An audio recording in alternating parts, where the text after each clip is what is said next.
తెలియజేస్తున్నాను. భారత రాజ్యాంగ రూపకర్తగా అతి ఉన్నతమైన రాజ్యాంగాన్ని తయారు చేయడంలో ప్రత్యేక కీలక పాత్ర మన బిఆర్ అంబేద్కర్ పోషించారు.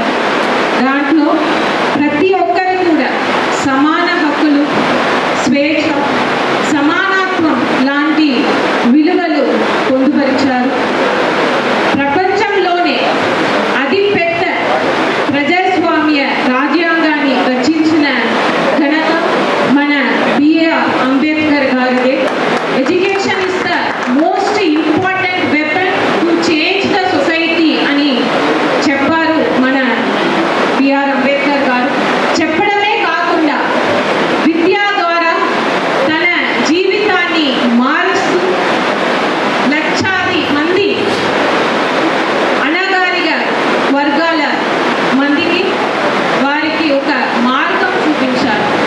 ఆ తరంలో చూస్తే ఇప్పుడు మన ప్రకాశం జిల్లాలో ఎక్కువ జనాభా షెడ్యూల్ కాస్ట్ ఉన్నారు. దాదాపు 1/3 ది పాపులేషన్ ఇస్ ఎస్సీస్. బట్ ఇప్పుడు మన జిల్లాలో చూస్తే లిటరసీ రేట్ 62% ఉంది. దాంట్లో కూడా విమెన్ లిటరసీ రేట్ చూస్తే 53%. సో దాంట్లో ఎస్సీఎస్టీస్ చూస్తే ఇంకా తక్కువ ఉన్నాయి. వీటిని మార్చడానికి మనం ప్రతి ఒక్కరు కూడా కృషి చేయాలి. ఇప్పుడు చూస్తే మన ఎడ్యుకేషన్ డిపార్ట్మెంట్లో ఎక్కువ మంచి రిఫార్మ్స్ వస్తున్నాయి. మన జిల్లాలో మాత్రం 38,000 మంది అవుట్ ఆఫ్ స్కూల్ చిల్డ్రన్ ఉండడం గుర్తించడం జరిగింది. దాంట్లో ఏ రీజన్స్ వలన అవుట్ ఆఫ్ స్కూల్ స్టూడెంట్స్ ఉన్నారన్నది గుర్తించి వారిని అందరూ కూడా మళ్ళీ ఇప్పుడు అకాడమిక్ ఇయర్ స్టార్ట్ అయిపోతుంది. దాంట్లో వారిని మళ్ళీ 100% ఎన్రోల్మెంట్ డ్రైవ్ ఇప్పుడు స్టార్ట్ చేస్తున్నాము.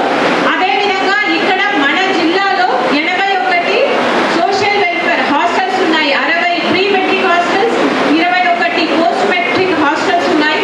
ఆ హాస్టల్స్ లో ఉన్న పిల్లల అందరికీ కూడా వారికి ఒక బంగారు భవిష్యం ఇవ్వడానికి మన సోషల్ వెల్ఫేర్ హాస్టల్స్ మీద ఎక్కువ ఫోకస్ పెట్టడం జరుగుతున్నది. ఈరోజు చాలా మంది మన పెద్దలంతా కూడా మాట్లాడారు. ప్రతిసారి కూడా మేము మన ఏప్రిల్ 14 రాగానే ఇదివరకు ప్రభుత్వం ఉండేటప్పుడు కూడా ఇలానే మనం జరుపుకోవటం, అందరం కలిసి ఏదైతే ఇబ్బందులు ఉన్నాయో అవన్నీ కూడా మాట్లాడుకొని దానికి తగ్గట్టుగా ప్రజలు ఈరోజు ఉండే ఇబ్బందులు కూడా మనం చూసుకొని ముందుకు పోయే కార్యక్రమాలు కూడా ఇదివరకు కూడా జరుగుతూ ఉండేది. ఒకసారి మనం గమనించుకున్నప్పుడు అంబేద్కర్ గారు రాజ్యాంగ సృష్టికర్త, ఈరోజు మేధావి, ప్రపంచం అంతా కూడా అన్ని ప్రాంతాల్లో ఇలా అంబేద్కర్ గారి జయంతి కార్యక్రమాలు జరుగుతూ ఉన్నాయి. ఈరోజు 134 సంవత్సరాలు అవుతున్నా కూడా పరిస్థితి ప్రకారంగా ఈరోజు ఉండే ఆయన రాసిన ఆ రోజుల్లో ముందు చూపుతోటి ఏడైతే బడుగు 15 వర్గాల ఆ రోజుల్లో ఇబ్బందులు పడుతున్నారో దానికి తగ్గట్టుగా రాజ్యాంగంలో రాబోయే రోజుల్లో ఈ విధంగా ఉంటే సమాజం బాగుంటుంది, ప్రజలు బాగుంటారు. ఆ రాజ్యాంగం ఏ విధంగా మనం చూస్తే ముందు చూపుతోటి చూసి ఆ రోజు రాజ్యాంగం సృష్టించి వ్యక్తి మన అంబేద్కర్ గారు అని చెప్పి కూడా మనం ఈ సందర్భంగా తెలుసుకోవాల్సిన అవసరాలు ఉన్నాయి. ఆయన ఏదైతే ముందు చూపుతోటి ఈరోజు రాశారో రాజ్యాంగాన్ని, అది ఈ రోజు కూడా అమలు పరుస్తుందంటే ఆయన ఎంత ముందు చూపుతోటి, ఏ విధంగా ఎంత మేధావి అని చెప్పేసి కూడా మనం అందరం కూడా తెలుసుకోవాల్సిన అవసరాలు ఉన్నాయని చెప్పి కూడా మేము తెలియజేస్తున్నాం.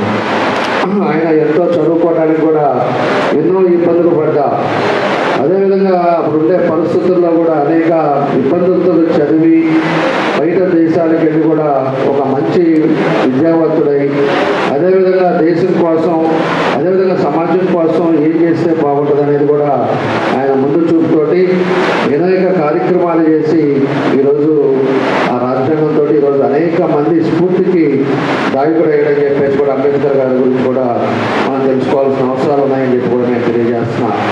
అదేవిధంగా మనకి భారతదేశానికి మొట్టమొదటిగా న్యాయశాఖ మంత్రిగా చేశారు, అనేక పదవులు చేశారు. పదవులతో పాటు ఆయనకి భారతరత్న అవార్డు కూడా ఆయన గుర్తించి ప్రభుత్వం ఇవ్వడం కూడా జరిగింది. అనేక పదవులతో పాటు అనేక స్ఫూర్తితో మనకు అందరూ కూడా ముందుకు తీసుకెళ్ళిన కార్యక్రమాలు కూడా జరిగినాయని చెప్పేసి, కాబట్టి ఈరోజు అన్ని ప్రాంతాలలో కూడా ఎక్కడైనా కూడా ఏ బొమ్మ గుళ్ళు ఉంటాయి, గుళ్ళతో పాటు అనేక ఊళ్ళు, ప్రతి ఊళ్ళో కూడా ఈరోజు అంబేద్కర్ గారి విగ్రహాలు పెట్టుకొని ఈరోజు చేస్తున్నారంటే ఆయన చేసిన సేవలను ఈరోజు ప్రతి ఒక్కరు కూడా ఈరోజు భారతదేశంలో గుర్తుపెట్టుకొని ఈరోజు ఆయనకి నివాళులు అర్పించే కార్యక్రమాలు జరుగుతున్నాయని చెప్పి కూడా మీకు ఈ సందర్భంగా నేను తెలియజేస్తున్నాను. ఒకటి, అందరూ చాలామంది చదువుకున్న వాళ్ళు ఉండొచ్చు, కానీ జ్ఞానం ఉన్నంత మాత్రం, ఆపర్చునిటీ ఉన్నంత మాత్రం దాన్ని మనం నిజ జీవితంలో దాన్ని ఫైట్ చేయటము, ఎవరు అపోజ్ చేసినా కానీ ఫైట్ చేయటము అది చాలా ముఖ్యం. ఎందుకంటే చాలామంది తెలివి మందులు ఉండొచ్చు, చాలామందికి అవకాశాలు ఉండొచ్చు, కానీ మామూలుగా ఏంటంటే ఫైట్ చేయాలి. మనం ఒకటి అర్థం చేసుకోవాల్సింది ఏంటంటే డాక్టర్ బిఆర్ అంబేద్కర్ గారు ఆ రోజు వీకర్ సెక్షన్స్ కంటే ఇంత దళితులకే కాదు, ఇంప్రెసివ్ క్లాసెస్ అందరికీ, ఎస్సీలు, ఎస్టీలు, ఉమెన్, ముస్లిమ్స్ అందరికీ ఆయన ఫైట్ చేశారు. ఆయనకి ఏదైనా ఆయన ఇప్పుడు మాదిరి ఏదైనా కానీ ఆయన కొద్దిగా కాంప్రమైజ్ అయి ఉంటే ఆయన ఇవన్నీ జరిగే కావు. ఆ రోజు ఆయన అనుకుంటే ప్రెసిడెంట్ ఇచ్చేవారు, ఏదైనా ఇచ్చేవారు, కానీ అవన్నీ పక్కన పెట్టి ఆయన నమ్ముకున్న సిద్ధాంతంగా వాళ్ళ కోసం ఎన్ని ఇబ్బందులు ఉన్నా ఫైట్ చేశారనేది చాలా ముఖ్యం. అది మనం గమనించాల్సింది.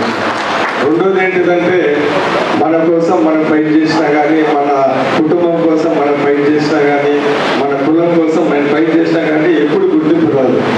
మనం వేరే వాళ్ళ కోసం ఫైట్ చేసి మనం సాక్రిఫైస్ అయితేనే గుర్తింపు వచ్చే విషయం మనం గుర్తుపెట్టుకోవాలి. మన జీవితంలో చూసినా కానీ అప్పుడు గౌతమ్ బుద్ధ ఆయన కానీ, లేకుంటే క్రైస్తవుల్లో జీసస్ కానీ వేరే వాళ్ళ కోసం ఫైట్ చేస్తే వాళ్ళ గొప్పతనం వస్తుంది, కానీ వాళ్ళ కోసం వాళ్ళు ఫైట్ చేస్తే ఏం రాదు. ఇది మన డాక్టర్ బిఆర్ అంబేద్కర్ ఎన్నో చేశారని, ఎన్ని గుర్తులు కూడా ఉండేదని నేను మీ అందరికీ తెలియజేస్తాను. ఒకటి, ఆ రోజు రిజర్వేషన్ విషయంలో 1932లో ఎర్రవాడ జైల్లో ఉన్నప్పుడు ఈ రిజర్వేషన్స్ ఇవ్వాలా, ఎలా ఇవ్వాలని చాలా ఇబ్బందులు వచ్చాయి. ఆ రోజు మహాత్మా గాంధీ, జవహర్లాల్ నెహ్రూని, సర్దార్ పటేల్ ఇంకా చాలా మందిని జైలుకి పంపిస్తారు. చాలా మంది మరి అంబేద్కర్ గారి గురించి మాట్లాడారు. వారి యొక్క ఆవేదన తెలియజేసే వాళ్ళు కొంతమంది అయితే, సూచనలు ఇచ్చేవాళ్ళు కొంతమంది. ఏదేమైనప్పటికీ కూడా మన రాజ్యాంగం, మన చట్టాలు అన్నీ కూడా రాజ్యాంగం మీద ఆధారపడి నడుస్తున్నాయి. ఈ రోజున మన రాష్ట్రాన్ని పరిపాలించేటువంటి 20 సీఎం దగ్గర నుంచి 25 మంత్రుల దగ్గర నుంచి, అలాగే మన ప్రకాశం జిల్లాలో నడుస్తున్న అన్ని పాలనా విధానాలన్నీ కూడా రాజ్యాంగాన్ని అనుసరించి జరుగుతున్నాయి. ఈరోజు కార్మికులకైనా, కర్షకులకైనా, ఉద్యోగులకైనా, ఎవరైనా సరే రాజ్యాంగాన్ని అనుసరించే వారి యొక్క విధి నిర్వహణ జరుగుతుంది.